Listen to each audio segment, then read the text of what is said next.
খিলঞ্জীয়াৰ পক্ষত লৈছোঁ এইটো আইডিঅলজিকেল বেটল এইটো কোনো পাৰ্চনেল তেওঁৰ কিবা পাৰ্চনেল গেইনৰ কাৰণে কৰিছে বুলি নহয় ইতিমধ্যে ভূপেন বৰা এজন ডাঙৰ নেতা আছিলে কংগ্ৰেছত গতিকে তেওঁৰ এই সিদ্ধান্তটো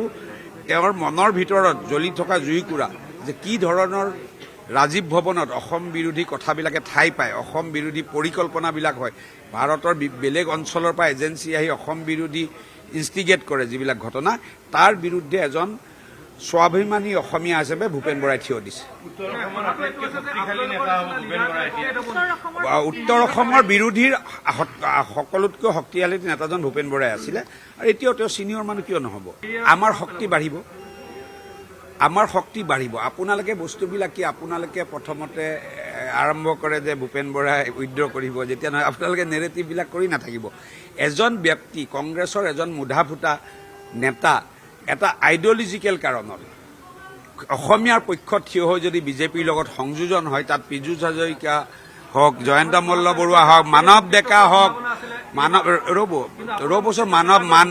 মানৱ মোক টিকেট দিলে নেকি মানৱ ডেকা হওক ডক্টৰ হিমন্ত বিশ্ব শৰ্মা হওক আমি দুগুণে শক্তিশালী হ'ম আপুনি জানে নেকি ভূপেন বৰাৰ লগত মোৰ ব্যক্তিগত সম্পৰ্ক কেনেকুৱা আপোনালোকৰ মই টিকেট পালোঁ নেকি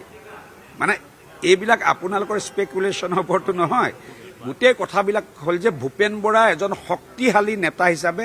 উজনি অসমৰ পৰা পুনৰ বিজেপিৰ মঞ্চত আত্মপ্ৰকাশ কৰিব আৰু সেইটো মই ব্যক্তিগতভাৱে তাৰ এজন জনপ্ৰতিনিধি হিচাপে মই আপোনালোকক এছুৰেঞ্চ দিছোঁ ভূপেন বৰাক কেতিয়া আমি সমালোচনা কৰিছিলোঁ আমি সমালোচনা কংগ্ৰেছ দলকে কৰিছিলোঁ আমি কংগ্ৰেছৰ নেতা ভূপেন বৰাক আমি সমালোচনা কৰিছোঁ ভূপেন বৰাই বিজেপিৰ নেতা মানৱ ডেকাক সমালোচনা কৰিছিলে ব্যক্তিগত বস্তুটো নাথাকে নহয় গতিকে আপোনালোকে এতিয়া মানে আপোনালোকক লাগে নেৰেটিভ যেতিয়া এইটো ফেইল মাৰে সেইটোত জঁপিয়াই সেইটোত ফেইল মাৰে সেইটোত জঁপিয়াই তেনেকেতো নহ'ব নহয় আপোনালোকৰ নেৰেটিভ মতে আমি নচলিম নহয়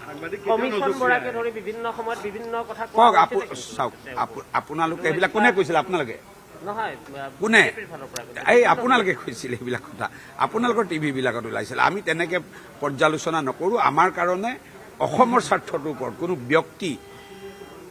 ওপৰত নহয় আমাৰ অসমৰ খিলঞ্জীয়া মানুহৰ আমাৰ স্বাভিমানী অসমীয়াৰ স্বাৰ্থটো চবতকৈ ওপৰত আজি ভূপেন বৰা ডাঙৰীয়াই তাৰ পক্ষত থিয় হৈছে গতিকে I am proud of mister Bhupen Bora মানে ভূপেন বৰা মোক কান্ধৰ ওপৰত থিয় হৈ ল'ব নেকি অবান্তৰ কথা যে কৈ থাকে মানে আপোনাৰ কি হৈছে আপুনি মন্ত্ৰী হ'ব আপুনি বনাব নেকি অবান্তৰ কথা কিয় কৈ থাকে ইলেকশ্যন আছে সন্মুখত তাৰমানে আপুনি মানি ল'লে যে বিজেপিৰ চৰকাৰ হ'ব নেকি মানি ল'লে নাই কওক মানি ল'লে বিজেপি চৰকাৰ হ'ব বুলি মানি ল'লে নাই দি দিয়ক ব্ৰেকিং নিউজ মানি ল'লে নাই আপুনি বিজেপি চৰকাৰ হ'ব বুলি কোনো হেঁচা নহয় কোনো হেঁচা আপোনালোকে একেবাৰে সৰু বস্তুলৈ কিয় যায় আপোনালোকৰ আপোনাৰ মতে আপুনি আৰু অখিল গগৈৰ মতে ভূপেন বৰা ভাল মানুহ নে বেয়া মানুহ সেইটো প্ৰথমতে ক্লিয়াৰ কৰি লওক মানে বিজেপিত জইন কৰিলে বেয়া মানুহ হৈ যায় দি থৈছে নহয় বিভিন্নজনক আপোনালোকে পৰহি দেখোন আপোনাৰ মানে অখিল গগৈ ডাঙৰীয়াই পৰহি দেখোন কান্ধত উঠাই লৈ গুচি যাম বুলি কৈছিলে কিয় কৈছিলে বেয়া মানুহ তাৰপৰা পৰহি অখিল গগৈ বেয়া মানুহজনৰ ফেভাৰত কৈ আছিলে আপুনি কিয় হিংসা কৰে আমাৰ অসমীয়া ল'ৰা এজন কৃষক নেতা এজন পৰ্টেল চেনেল এটা মালিক হৈছে আপোনাৰ কিয় হিংসা ভালে পাব লাগে হয় নে নহয় কথাটো মই সেই কথা আপুনি কিয় অখিল গগৈক ইমান হিংসা কৰে এজন অসমীয়া ল'ৰা খেতিয়কৰ ঘৰৰ ল'ৰা কৃষক নেতা এজনে এটা যদি ভাল ক্ৰছ কাৰেণ্টৰ নিচিনা পৰ্টেল চেনেলৰ মালিক হয় আপুনি কিয় দুখ কৰে মইতো I am proud of Akhil Gogoi যে আজি কৃষকৰ পৰা গৈ এটা ভাল পৰ্টেল চেনেলৰ মালিক হৈছে আপুনি কিয় বেয়া পাইছে চাওক বিজেপি আইডিঅলজিৰ ওপৰত চলে ব্যক্তিৰ ওপৰত নচলে বিজেপি অসমীয়াৰ পক্ষত খিলঞ্জীয়াৰ পক্ষত আৰু মিয়াৰ বিৰুদ্ধে গতিকে সেই নেৰেটিভটো যোন ছেট হ'ব তেওঁ অসমৰ ভৱিষ্যতৰ ভাল কথাই চিন্তা কৰিব আপুনি বিচৰা বাতৰি পাব কেৱল নিউজ 18 এপত নিউজ 18 এপ ডাউনলোড কৰিবলৈ স্কেন কৰক এই QR কোড গুগল প্লে ষ্টৰতো পাব এই নিউজ 18 এপ